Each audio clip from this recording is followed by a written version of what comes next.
Well, hello once again. Welcome back, everybody, to Junk Shop Library's Improv Bible Study, where we make fun of the Bible, and also sometimes have minor aneurysms caused by it. If you're not outraged, you're not paying attention. Alright, we're going to launch this time into the 22nd chapter of the book of Exodus, which, from the look of it, is going to be more divine edicts. Fun, fun, fun. Exodus 22. If a man shall steal an ox or a sheep, and kill it, or sell it, he shall restore 5 oxen for an ox, and 4 sheep for a sheep. If a thief be found breaking up, and be smitten that he die, there shall no blood be shed for him. If the sun be risen upon him, there shall be blood shed for him, for he should make full restitution. If he have nothing, then he shall be sold for his theft. If the theft be certainly found in his hand alive, whether it be ox, or ass, or sheep, he shall restore double. If a man shall cause a field or vineyard to be eaten, and shall put in his beast, and shall feed in another man's field, of the best of his own field, and of the best of his own vineyard, shall he make restitution. If fire break out, and catch in thorns, so that the stacks of corn, or the standing corn, or the field, be consumed therewith, he that kindled the fire shall surely make restitution. If a man shall deliver unto his neighbor money or stuff to keep, and it be stolen out of the man's house, if the thief be found, let him pay double. If the thief be not found, then the master of the house shall be brought unto the judges, to see whether he have put his hand unto his neighbor's goods. For all manner of trespass, whether it be for ox, for ass, for sheep, for raiment, or any manner of lost thing which another challengeth to be his, the cause of both parties shall come before the judges, and whom the judges shall condemn, he shall pay double unto his neighbor. If a man deliver unto his neighbor an ass, or an ox, or a sheep, or any beast, to keep, and it die, or be hurt, or driven away, no man seeing it, then shall an oath of the Lord be put between them both, that he hath not put his hand unto his neighbor's goods, and the owner of it shall accept thereof, and he shall not make it good. And if it be stolen from him, he shall make restitution unto the owner thereof. If it be torn in pieces, then let him bring it for witness, and he shall not make good that which was torn.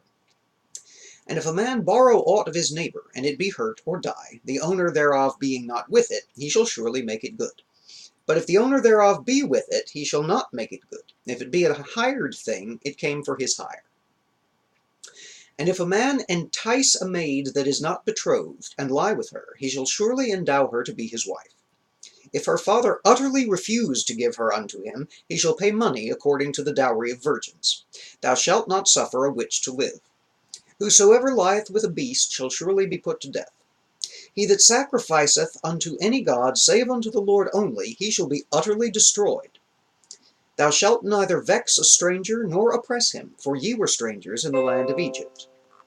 Ye shall not afflict any widow or fatherless child. If thou afflict them in any wise, and they cry at all unto me, I will surely hear their cry. And my wrath shall wax hot, and I will kill you with the sword, and your wives shall be widows, and your children fatherless. If thou lend money to any of my people that is poor by thee, thou shalt not be to him a usurer, neither shalt thou lay upon him usury. If thou at all take thy neighbor's raiment to pledge, thou shalt deliver it unto him by that the sun goeth down. For that is his covering only, it is his raiment for his skin. Wherein shall he sleep? And it shall come to pass, when he crieth unto me, that I will hear, for I am gracious. Thou shalt not revile the gods, nor curse the ruler of thy people.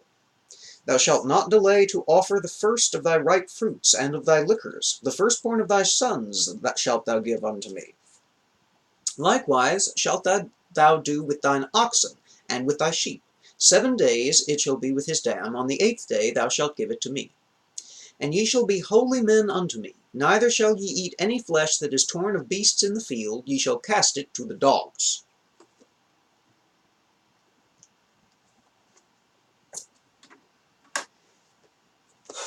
And that's Exodus 22.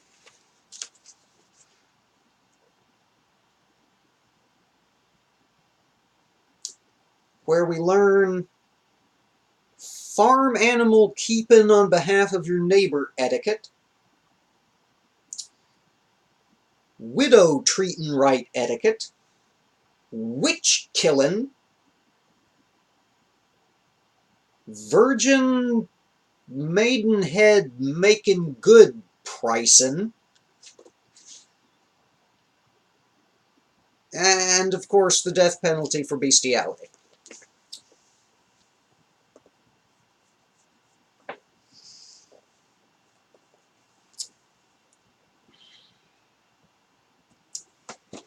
This is more that Old Testament bull hockey.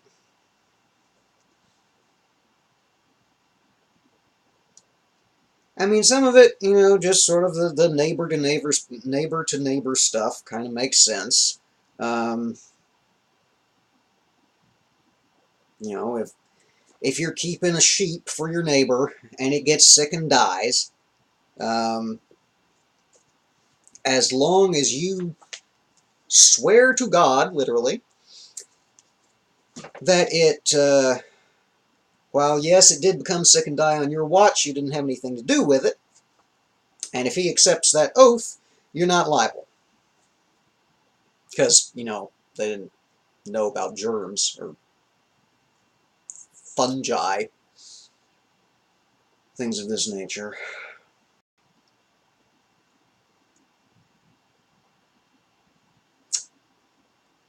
Note to men: if you sleep with a virgin, a non-betrothed virgin. Now, if she's betrothed, it seems all bets are off. But if you sleep with a betrothed virgin, and her father utterly refuseth to let you marry her, you still got to pay the dowry. And then the very next verse, thou shalt not suffer a witch to live. I'm sure the proximity of those has never come in inconvenient ever at all in the history of the world.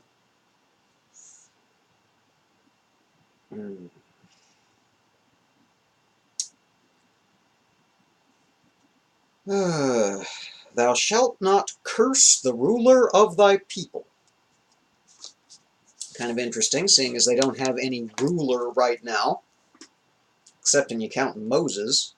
And remember, all of this goes back into the end of chapter 20. All of this is just God still talking to Moses. So, I don't know what's going on with that.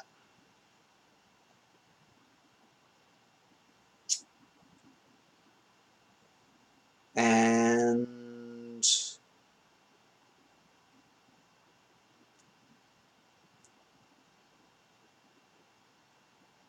yep, just a long list of communal regulations,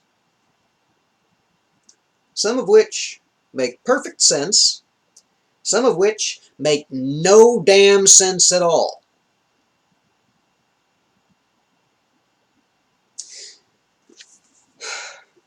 What is a witch in this context?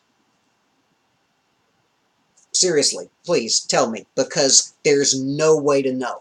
This is the first time this word has occurred thus far.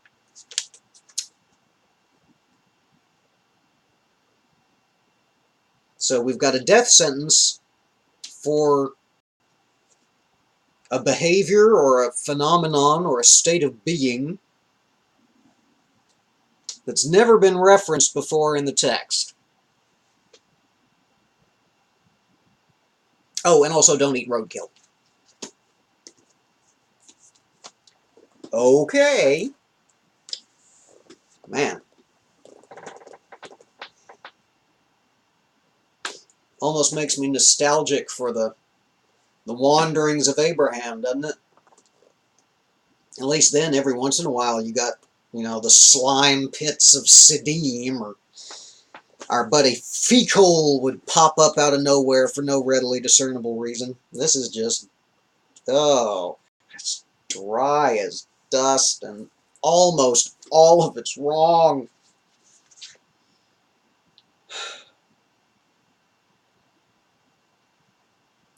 And what is wrong is so wrong. I mean,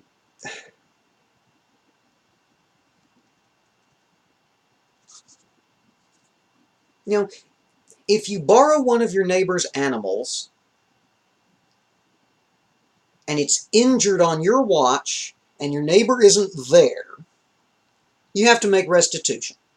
If you borrow your neighbor's animal and your neighbor is there with you when it becomes hurt, it's not your problem because the owner was right there and it was his animal that, you know, I don't know, threw a shoe or stepped in a gopher hole or whatever. And that's okay. That makes sense.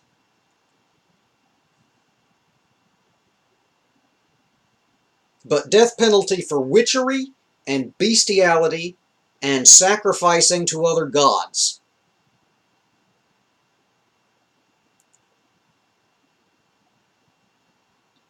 And, you know, remember from the last chapter, disobedient children and uh, things of that nature, murderers, you know, all those things together, all this kind of thing that you put in order when you're laying down a code of law for an entire nation of thousands of people. Or you could just do what Yahweh apparently did and freeball it, make stuff up as you go along.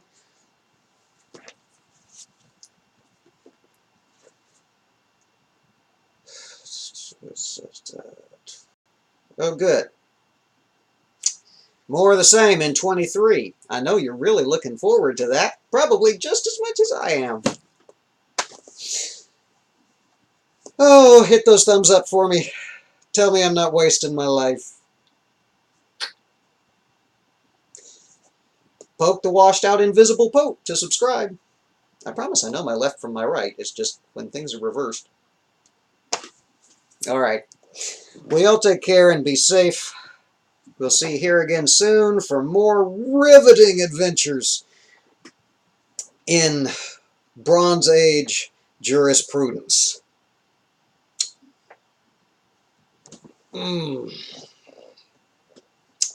Created by Dick Wolf. Oh, dear, dear, dear. I know.